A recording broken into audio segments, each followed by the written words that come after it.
There's only one tea bag. Oh. Okay, we're good.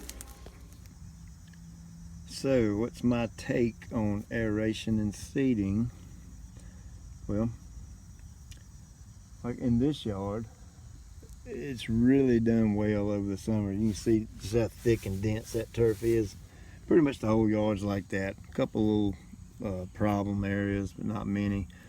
But basically, you can rent a machine that pulls out a core out of the earth, out of the ground, and the objective behind this is to aerate oxygen. So when you remove this core and you pull it out, you're left with a hole down in here.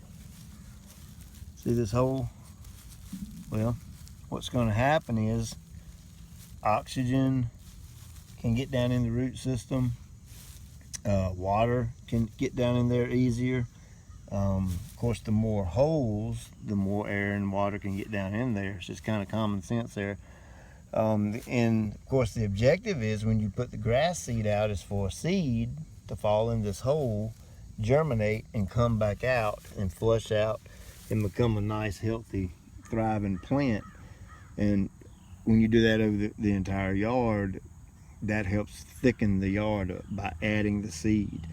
I get asked 100 times a week, should you just aerate or just seed? Well, we never do one without the other, ever. It's kind of like, let me think, what's a good example? It's kind of like your car. Would you go all year and not change the oil in your car? That'd be kind of crazy, wouldn't it? You want to maintain your car because you've invested money into it and you want it to last. So aeration seeding is basically bare bones maintenance in a fescue yard, especially when you're dealing with clay like we have here in North Carolina. This stuff gets compacted. If you mow it, it compacts it. If you walk on it, it compacts it. If your kids play ball, it's compacting it. If you irrigate, the water is compacting it. If it rains, it's compacting. So you have all these different issues that compact the soil. So we want to loosen it and aerate it, let the air get down in the root system. And it just so happens to set up a perfect scenario to where you can spread a little grass seed out, and then that seed can get down in that hole and flush out and grow and with the fertilizer, and then overall it thickens up the yard. And you know, this is preparation for next year. Everything we do from now, September, or August actually, August until I'm gonna say around mid-May, from September to mid-May, we are preparing the yard to fescue for the summertime. That's what we're doing. We spend 10 months working on a yard, getting it ready for 2 months or 3 months. This year went bad, just 2 months of really hot weather. So it wasn't bad at all. That's why the yards look so good. So bare bones, basic plugging and seeding, in our opinion, is a must. You got to do it every single year, year after year after year. We always do it in the fall, never in the spring, ever. We're putting down pre-emergence and weed controls and all that then, and really throwing the food to the yard, getting it ready for the summertime. So check us out. We'll show you a little bit about how we do this, and hope this helps.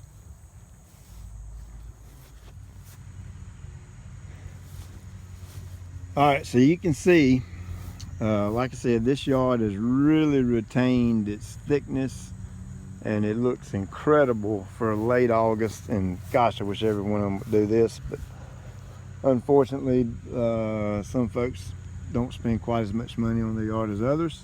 So, and it shows. That's kind of the bottom line to it. You get what you pay for. But in this case, in this yard, he's always had this issue of some clumps of Dallas grass. And it's amazing that this turf is so thick and that stuff still comes up. So what I've got here is bare dirt in some areas. Now, of course, we run over the whole yard with the aerators, the pluggers, and core aerated the whole thing. And now I'm left with some bare dirt. Well, if I put my grass seed down, man, bare dirt, I want you to get a good look at this. That's about how I like bare dirt. See how close that grass seed is?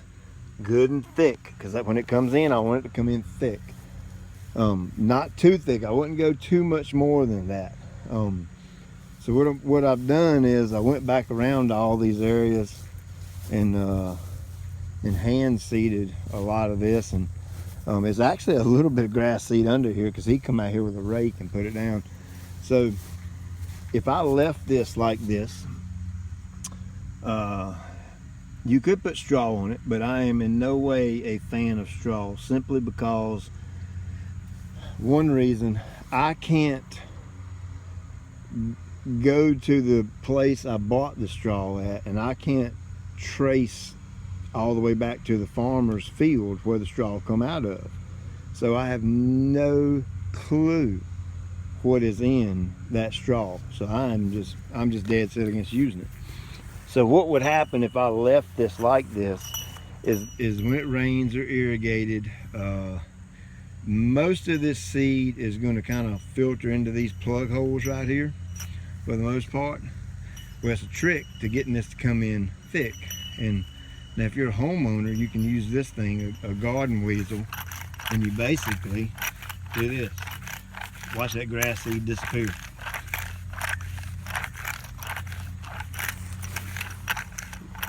A little bit of elbow grease, a little bit of work. Now look at the seed. Where'd it go? Well, it's in the dirt where it belongs. And you can take this thing and you can weasel up these areas. If you got a few little bare spots, or under your mailbox, or along the roadside, wherever, and just do that. Now, of course, I've been fortunate enough to get to cheat. There's my weasel right there, and it's a little bit easier than this thing. So I'm gonna go throw this on the trailer, and I'm gonna jump on that seat right there, and I'm gonna work out the rest of this right here with this machine. He says few spots. I don't know. He probably ended up having 15 or 20 or so here. So, you know, just a good tip. These dirt areas like this, you want to rough them up real good. Now that's his last zone of irrigation right there. I don't know if you can see the flags, but they're right there. And this way is not irrigated. That way is irrigated. So you can see it's a little bit of difference there, a little bit of color difference. This has got a little bit of stress in it, but it's all going to match up here real good in about a month. We got a lot of rain coming tomorrow and Friday, and cooler temperatures. This fescue is going to be jumping out of the ground.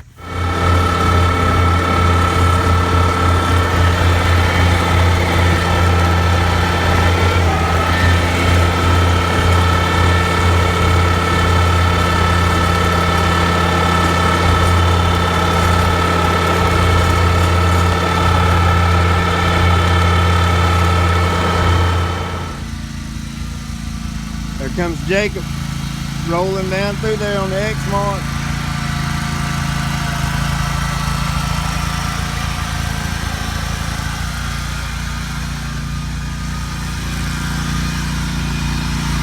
Real nimble, able to turn that thing around on a dime.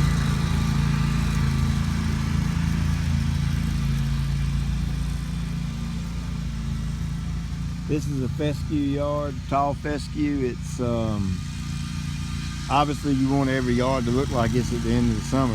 It makes your job incredibly easy. But this guy goes all out on a program, and we really get to baby this thing throughout the year. It looks good all year.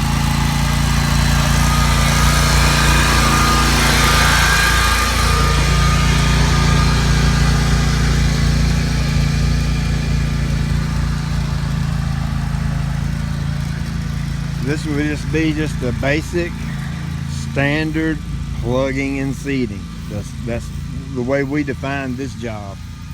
It's just putting a bunch of cores in the ground, putting a little light dusting of grass seed down, and socking it to it on the fertilizer.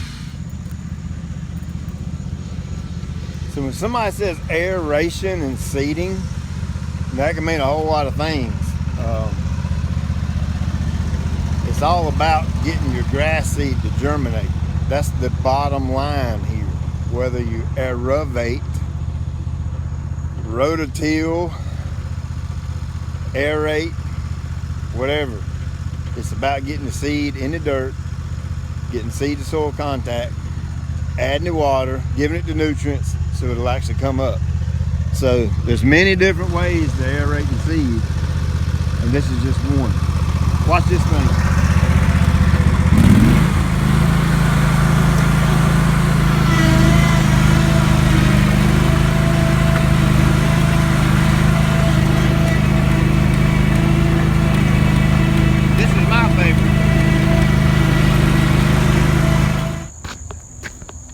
Hey Jacob, I've always wondered which one's fastest.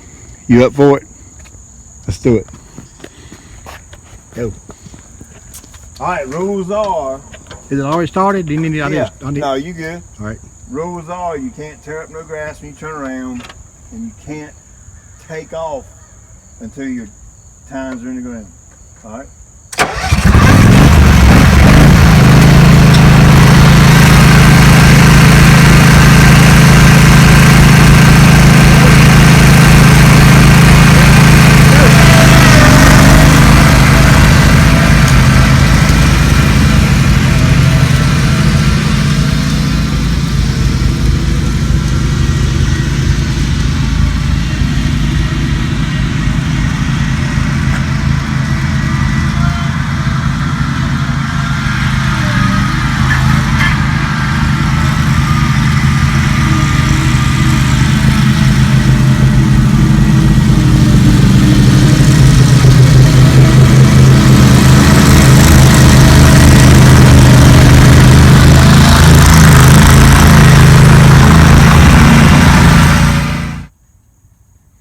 So how much grass seed do you use?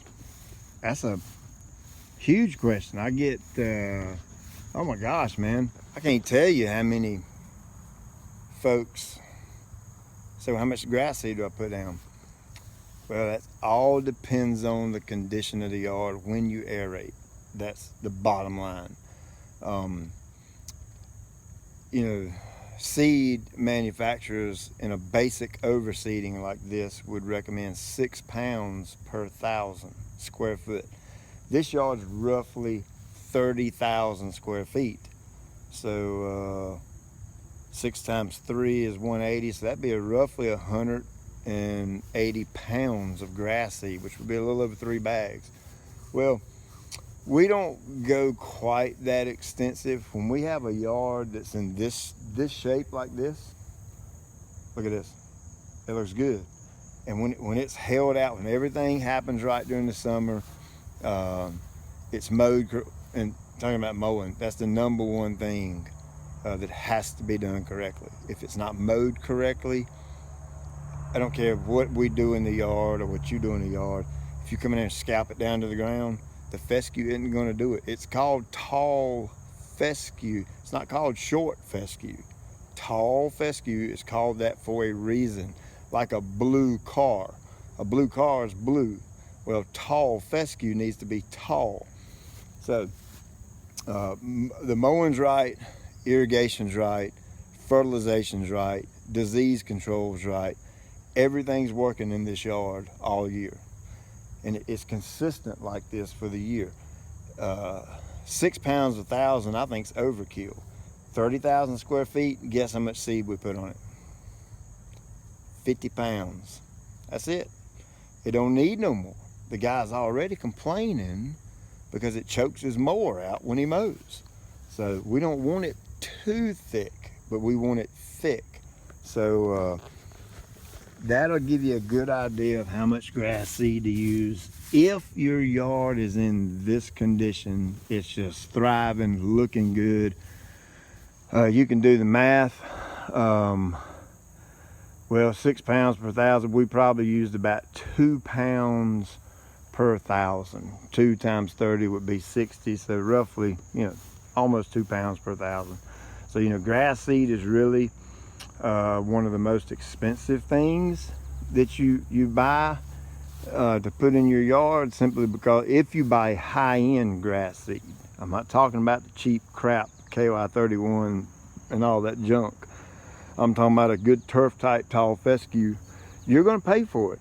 So if you do things throughout the year correctly, you end up with this, and you don't have to spend a lot of money on grass seed. So hope that helps. I'm going, over the course of the next month when we're working, I'm going to try my best. Look at that view. Isn't that pretty? I'd like to have that in my backyard. I'm going to try my best over the course of the next month, as I get time, to show you some different situations of seeding. You've seen the videos with the renovation work, and now you've seen this video with a lush yard. It doesn't really need a whole lot when it comes to aerating and seeding. But I'm going to show you some in-between yards too, and maybe it'll help somebody so you can get your yard thickened up. Because at the end of the day, that's what this is about. That's the whole reason I'm doing this. I'd like to see you have a really good yard, because I know you want. So here's another good example of a yard that's in really good shape. You can see how good and dense that is. But you go right over here, you got some patches, some dirt spots, and what's happening here is the irrigation isn't the greatest in the world. I can look at the heads and see where there's some lack of coverage here and there, and this part of the yard gets blasted with sun, with the high sun. And no, I'm not a cowboy or nothing. I just call it high sun, and what I mean by that is that 1, 2, 3, 4 o'clock time period during the day that it's just super duper hot and the sun's right above you. That's what I mean by high sun. And this area of the yard just gets hammered. So all this is from heat stress. This yard's on a fungicide program, just like the one before. And you can see, you get down in here, down the low spot, the ground holds water a little bit better. And look at here, look how much better this looks. And the entire rest of the yard from here all the way back, the other 20,000 square foot, looks just like this. It's just this one area right here that just gets beat up summer after summer. Now, a little history on this yard. This is a second year seeding for us. And what I mean by that is, last year we got this yard, the house had just been built. And I just want you to go in your mind and vision with me, about 80% of all this turf right here was dirt. It was literally nothing here. So everything you see here came up last year when we seeded it, and we've maintained it throughout the year. And this goes back to my grass seed thing. There's not a perfect grass seed out there. Even though this has got our mix in it, it's just a little bit too much heat for it. Well, not that it was too much heat, not enough water for it. So same thing, we've aerated all this, seeded, and I ran back over it with the aerator. And you can see, you won't see a lot of grass seed, because as I've said in previous videos, I want the seed in the dirt where it belongs, not on top of the dirt. So this is just another good example of another seed job. Yard's not in quite a good of condition as the other one, but it will be in about 3 weeks. All right, here's another example of a yard in pretty good shape. Now this yard was originally done in Kentucky 31, and she didn't want to go through the trouble of killing it off And so when we overseed this one, we seed considerably heavier to try to change the color of it. And I'm gonna show you this color, that color. I don't know if you can see a difference, but in person this is much darker. This whole entire side over here is darker than this side. Reason is, when we started this, all this was dirt. So and that's all of the GCI blend, where this is a mixture of that and Kentucky 31. Now this area has bugged me for a while. I've yet to been able to figure out what's going on in this one spot, but I think today I got my answer. Somebody tell me what that is. What's that? That's dog urine. Highly concentrated urea that burns the grass. That's exactly what that is. I think I found the spot where Fido pisses at. So there you go. We'll have to consult with this lady and see if we can't change the potty area. Come on! Hurry up! Hey, I get a rope? Oh, we gonna rope? Come on!